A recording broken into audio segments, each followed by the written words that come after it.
Hey, it's Nashi. This video is going to cover 4 different rifles that have been in military service. 2 of them from the United States. One was originally from Belgium and served around the world. The other from Germany. Same thing, it served around the world. Just going to give you some high-level information on them. Let you kind of see them back to back. Hopefully you'll learn a little bit. Nothing real detailed. As you can see, the 4 that I have, move the camera real quick, the M1 Garand, top one, next the M1A, which hopefully represents the M14, next FAL, and bottom the PTR-91, which should kind of represent the German G3. Alright, first let me talk about this one, the M1 Garand, and I'm going to try to hold it and record. Well, here we go. These were in service from, I think, 1936 or 37 all the way to about 1957, I think. Walnut furniture, 24-inch barrel, uses the 30-06 caliber cartridge. Nice rifle. Got your safety right here. Uses a rotating bolt and an internal magazine. The end block clip that they used was this setup. That's 30-06, and I've got one 308 there just so you can kind of see the difference in size between 30-06 and 308. So this was actually set up in the rifle this way. Like I said, it uses a rotating bolt. You can see it there. Locks back. And then to release it, you just press on the follower inside and close it. There's the sights, the stock. This one has just a surplus web sling. In the back it has a place for your cleaning supplies. As I mentioned, it uses 30-06. In case you're not as familiar with 30-06, there's 308. Of course, 30-06 a little larger. And like I said, there's the 30-06 versus 308 in the end block clip. And that would have been loaded, like I said, like that. And then the clip ejects once the magazine is empty. This is the CMP Special. It does have a new stock surplus receiver from Springfield Armory. You can also get them with, I think, a Harrington and Richardson receiver, but the specials have the new stock, new handguard, new barrel, so they're a really nice rifle, about $1,000. You can get Garands from, I think, also Fulton Armory. They also offer one. You can even get them in 308. Like I said, this, I believe I said it, this has 24-inch barrel, about 10 pounds or so. It's pretty heavy, but it's a fine rifle, nicely balanced, in service for a long time. I believe they built about 6 million, 6.25 million, going by memory. So that's the M1 Garand. So we'll move on. I'll try to show you the rifle that basically replaced the M1. Here represented by an M1A.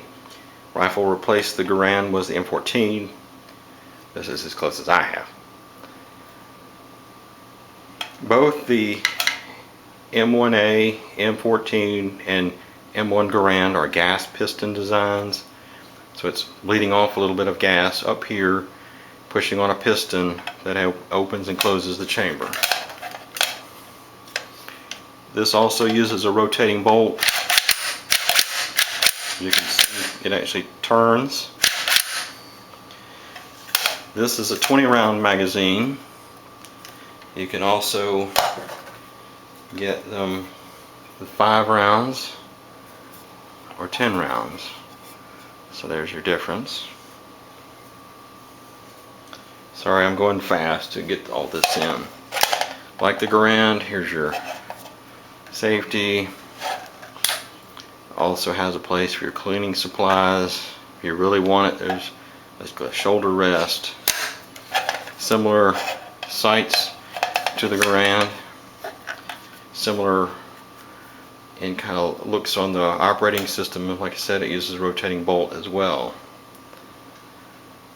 Very nice rifle. I think this, really the M14 was kind of underrated and underappreciated at the time, but I think people kind of appreciate them a little more now. Alright, then we'll go to the next one. Oh yeah, that's 308 or 7.62 by 51, unlike the 30-06 of the Garand. Here's one you really haven't seen on this channel. This is the FAL from DS Arms. This is also 308. Very different appearance from the two American rifles. Uses basically fiberglass furniture, has a carrying handle, more of a pistol grip stock. Like I said, all black, very sinister in appearance.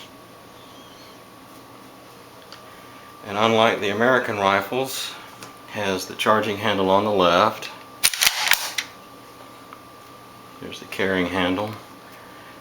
It's a DSA SA58. I think they do a great job on these. If you really want to use it, the carrying handle does work.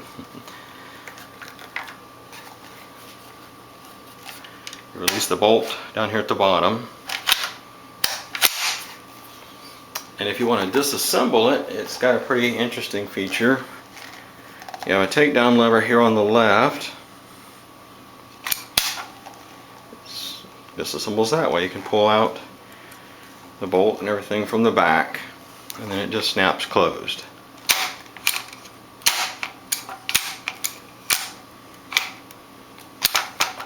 If I can get it going, there we go. It's hard to do while I'm standing behind the camera. Anyway, nice rifle. There's your sights. The end of it. This has a gas system. It's a piston design, but the gas system you can adjust. If you're running good clean ammo and the rifle's clean, new ammo, then you can adjust the gas system so it uses less pressure. It'll still cycle the rifle perfectly, but it won't be as hard on the components. If the rifle's dirty, or if the ammunition is older, maybe corrosive, it's kind of gotten the rifle kind of dirty, then you can adjust the system, put a little more pressure to eject the cartridges and cycle the action if you need it. So it's kind of a nice feature.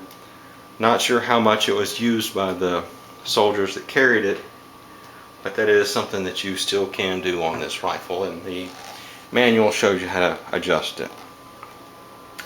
The controls are over here on the left. I can get it here. There's the selector switch, safe and fire, and there's the charging handle here. And then, like I said, you release it down here on the bottom. Alright, that's the FAL one more time. Like I said, I'm going kind of fast to keep this video fairly short, just to give you a high level overview. So we'll move on to the next one and the last one. By the way, that's a 20 round magazine on the FAL. Next one is the PTR-91. This is a different style rifle. Here's the front sight, rear sight. This is not a gas piston. This is a delayed roller block system. and it uses 2 rollers to secure the bolt in the battery, and when you fire the rifle, then the gas pressure will decrease, and then once it gets to a safe level, the system will unlock and the bolt will actually go back and eject the cartridge. So it uses flutes in the chamber to actually help the case seat and to be so it can actually extract the case. And if you wanted to know, it also uses the 308. You can get surplus magazines for these pretty cheap. They're aluminum, anywhere from $4 to $10. This is an 18-inch barrel. The FAL has a 21-inch barrel, so it's a little longer. Both use polymer furniture, and the M1A and Garand, of course, are walnut versions, but on the M1A you can buy new ones that have a mossy oak stock or all black. I think they even offer olive drab, I think also offer that one too. So you can get different stocks on that. The FAL, I think you can get in this model, it's just really all black, but there you can probably get surplus furniture that's wood or maybe different, same thing, different colors. The PTR-91, which is sort of basically a modern day version of a G3 in pretty much every detail. You can get surplus furniture for these that's not very expensive. So if you want to put the regular walnut stock, like the forearm and the stock on it, you can do that. This one has the wide handguard that to me looks better. If you buy it, this is the classic black. If you normally just buy one from a dealer, it'll come with a narrow handguard, slim handguard, which doesn't look as good as far as I'm concerned. Anyway, this one is also, like I said, 308, but I believe it can handle 7.62 as well as the FAL and M1A. PTR-91, it's about the same weight. It's kind of heavy. It's not really that light. It's around 9.5, 10 pounds. Like I said, it's got the match grade barrel, polymer furniture.